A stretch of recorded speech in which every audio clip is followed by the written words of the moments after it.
இந்த உலகத்துக்கு வந்ததுல இருந்து நான் பாக்குறேன், மனுஷனா கண்ட கோயில், அதுல மனுஷனா செஞ்சு வச்ச சிலை, மனுஷன் கண்டுபிடிச்ச கற்பூரம், அதோட மனுஷனே செஞ்ச மணி, அதை எடுத்து ஆட்டிட்டு மனுஷனே உருவாக்குற மந்திரத்தை சொல்லி கடவுளே இதை தீர்த்து வைக்க சொன்னா எப்படிப்பா தீர்த்து வைக்க முடியும்?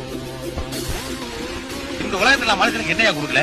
ஆகாசத்தை கொடுத்தேன், நீரை கொடுத்தேன், நெருப்பை கொடுத்தேன், காத்தை கொடுத்தேன், ஏன் காய்கறிகளை கொடுத்தேன், மரவகைகளை கொடுத்தேன், இதையெல்லாம் ரசிக்க கண்ணை கொடுத்தேன், காதை கொடுத்தேன், மூக்கை கொடுத்தேன், உழைச்சி சம்பாதிக்கிற 2 கைகளை கொடுத்தேன்.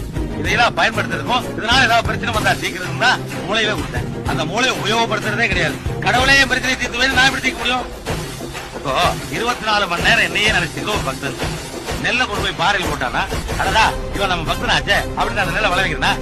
உன்ன மாதிரி கடவுள் இல்ல இல்ல சொல்லிட்டு ஒரு நாத்திகன் நெல்லை கொண்டு போய் வயல்ல போட்டானா, இவன் எப்ப பார்த்தாலும் நம்ம திட்டு இருக்கானே அப்படின்னு அந்த நெல்லை விளைவிக்காம தடுக்கிறதா? இல்லையே, அங்க விளைவிக்கிறதும் இல்ல, இங்க தடுக்கிறதும் இல்ல. கடவுள் மனுஷனுக்கு பிரச்சனை உண்டாக்குறது இல்ல, மனுஷனால் உண்டான பிரச்சனையை கடவுள் வந்து